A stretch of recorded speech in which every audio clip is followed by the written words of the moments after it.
Hi guys, I'm Shmi and today marks the start of my next adventure and my first road trip in the new Ferrari FF Shmi-mobile. So today I'm going to be heading down with Seb, who's busy packing the car over there somewhere. Hello. We're going to be going down in the FF today across the Eurotunnel down through France towards Strasbourg, where tomorrow we'll be going into Germany. I'll be taking delivery again in Germany of my McLaren 675 LT, meeting up with some friends, driving with the two cars down through the Alps later that afternoon, in towards Italy because we're going to attend a track event at Monza. Now I'm not necessarily going to be driving the cars hard around the track, but we're going to get some pretty cool photos done while we're down there on the circuit and at the Parabolica. So today it's all about the FF. We had a pretty good run yesterday because we went up to McLaren Manchester in this car, 400 miles, to take delivery of the new McLaren, which is a pretty crazy day, pretty exciting thing to be doing, going in the Ferrari to collect the McLaren. But today we'll be back in here for the long, comfortable road. But I'm just going to show you in the boot because there's actually quite a lot of space back here. We've just been packing it all up, but we had way more space than we sort of thought we were going to need. Remember, we're going away for about a month. Well, actually, Seb here, after Gumball, I left him in America, and he hasn't actually been back to his home. So this is my luggage for about 5 months of travel. So it's not that bad. I've only got one big bag and a small bag. So he's forgiven, and then I'm going away for about the next month as well between the two cars. So I've just got a suitcase, and I've got my football, and I've got my airboard, because everybody needs this random stuff. So we're heading down to Italy for the first bit. We're going around Italy for a little bit, a couple of days. And then we're going to be going over to Monaco, and then I'm going to be going many other places. This trip is hilariously complicated, so I'm not even going to begin to try and explain it. But today's leg, like I said, we're going to be heading to the Eurotunnel. We've got about a 9-hour drive today. Just the two of us in this car. Shmi number plate. It's a little bit dirty after some rain on the way back into London yesterday, but it's a long drive down through France. We've got the toll péage and stuff set up, so it's pretty much a case of jumping in and heading off. You know what I love in the morning? A cold startup of a Ferrari V12. Key in, ignition on, comes to life, and this. It sounds so good until the valves come in, and then when the valves come in, it's annoying, but then when we get outside it will sound awesome.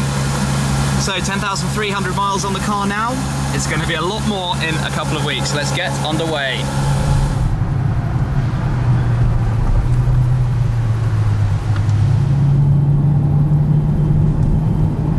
On the way out of London then, we've had a lot of traffic so far though, which is really, really not cool.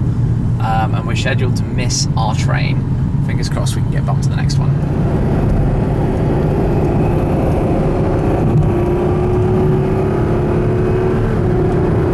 Here we are at the Eurotunnel. Careful of my wheels. The question is, will it recognise our booking? I've entered in Xiaomi, the number plate. Fingers crossed. Yeah, there we go, Mr. Burton. Now we're half an hour late. So fingers crossed. Service disrupted. Yes, we know that. Everything's running awfully here at the Eurotunnel.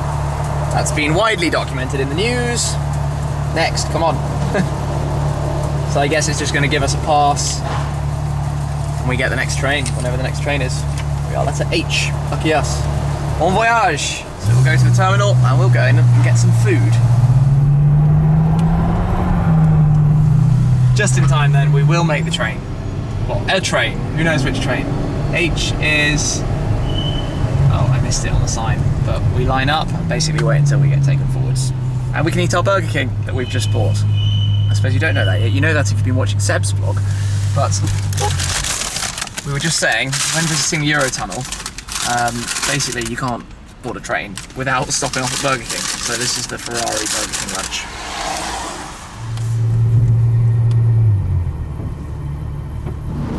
We're on the Eurotunnel train, and we've basically just been doing a reshuffle. So Seb's over there playing with the football, which we bought for messing around with later. But what we wanted to do was get it so that we could fold the seats up and get all the luggage in the boot. I bought both of the parcel shelves from the boot with me because obviously we're going for long enough that I want to be able to use them in the car. But quite frankly, you could move this stuff over there. And 3 of us, with Seb's 5 months worth of stuff, my month's worth of stuff, can all fit in here, no problem at all. This is like literally the crazy world of practical Ferrari. And I've whole bunch of this stuff anyways, like the books and trickle charger for the McLaren. Those are obviously going to move cars when we pick up the McLaren tomorrow. But yeah, we're in, we're done. This is perfectly practical. What's amazing is you can still see. Yeah, oh yeah. And complete visibility backwards as well, of course. And Burger King, that's now finished.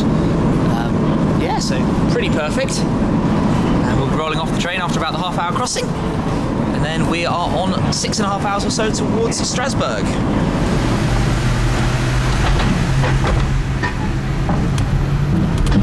And we're out in France, where it's a little bit gloomy.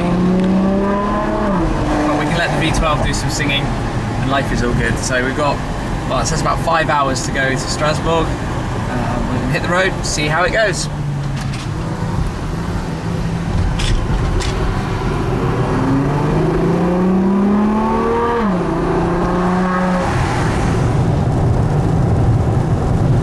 This is not the most exciting drive in the world. We're already about an hour and a half down through France. It hasn't stopped raining since, well, about 2 minutes after we came out of the tunnel, I think it started raining. And unfortunately in France that means the speed limit is a little bit lower, so we haven't been able to run any time down. We haven't bothered stopping for anything either, so no playing around with footballs or airboards yet. Might have to wait for tomorrow unless we get a little bit better weather further down the drive. The one upshot though, of course, of going a bit slower and testing out different Manatino modes is fuel economy. So since I filled up just in England before we got to the Eurotunnel, we've done now about 200 kilometers and the car is showing a range of 400 kilometers to empty, so a theoretical 600 kilometer tank. Now for a 6.3 litre V12, it's 92 litres. I don't know what that exactly equates to, I'll find it out later. But it's not too bad, you know, it could be substantially worse. The car as a whole though, when you turn it down, so normally I've been driving in sport on the Manatino mode, you can go to comfort, which softens it a little bit, or you can go down to wet, which is full-on chill mode for now when it's raining. But in both of these modes, the suspension is very soft. We're on a bumpy bridge right now, but normally it is spectacularly good. The car is very chilled. There's so much torque that if you need to accelerate to overtake something, even in 7th gear, you just sort of press the accelerator a little bit and away you go.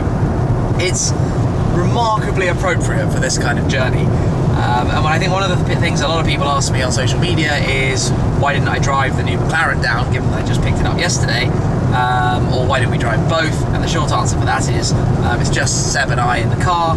And if we were going to drive one car, it makes every bit of sense to drive the FF, not the 675 LT that's brand new and only has 20 miles on the clock. Because this is the comfortable GT cruiser, the front engine, comfort seats, heating, soft suspension, you know, everything about this car is set up for this kind of journey. And as I said earlier, we've been able to repack everything in the boot, but there's masses and masses of space back there for anything we could possibly want. So it's the completely ideal car for doing this journey in. And I'm basically thinking that if I was in the McLaren that was brand new and I was driving it in this weather, I would be a very unhappy bunny. So I'm looking forward to driving it, hopefully tomorrow when the sun comes back out and things are a little bit prettier. But we've got about 3.5 hours to go. We are going to have to fill up at least once before we get to our hotel in Strasbourg. Maybe we'll stop a little bit sooner, break up the journey, grab a drink or something on the way. But we're making decent time. We'll be there around 8:30 this evening. And then check into the hotel before we leave tomorrow, not too early either. So from here, just onwards really, let's hope the rain stops. Something I haven't yet talked about on this trip, which I completely forgot on the X6 tour when I was driving around Europe in the X6, is the sort of Senef tolling, tracker, toll tag things that let you go through the télépeage on the auto routes. They let you buzz straight through. Now normally, you'd stick this on the window, but I find them seriously unsightly, so the last thing I want in the world is to put it always on the car, especially when you're taking lots of photos and things. But you slow down, it detects, beeps, the barrier opens, and away you go, and it saves a lot of stress and having to deal with coins and all sorts of silly things.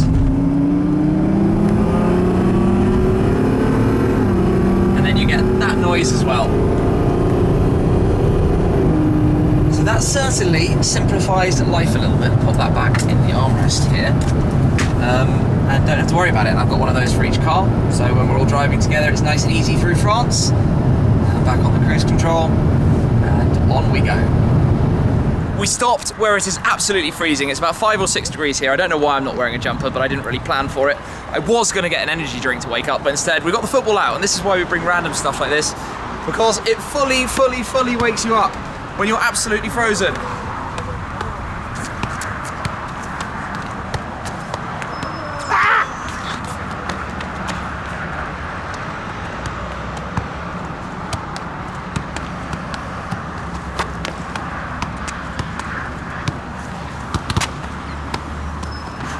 Right, inside.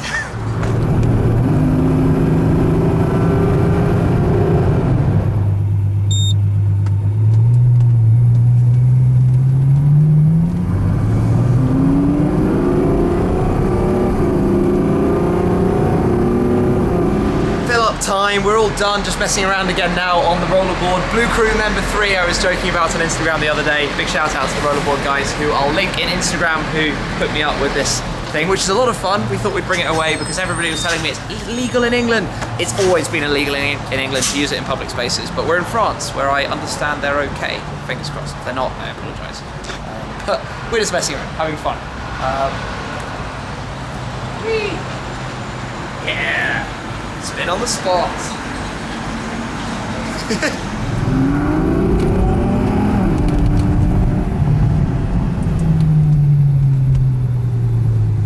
Okay, we've arrived at our hotel in Strasbourg. Car is beeping at me for the sensors in front. Shut that up in a second. That was a very long journey. But we've made it, so we'll go check in and then we'll put the car away, either in the garage or see how that works here.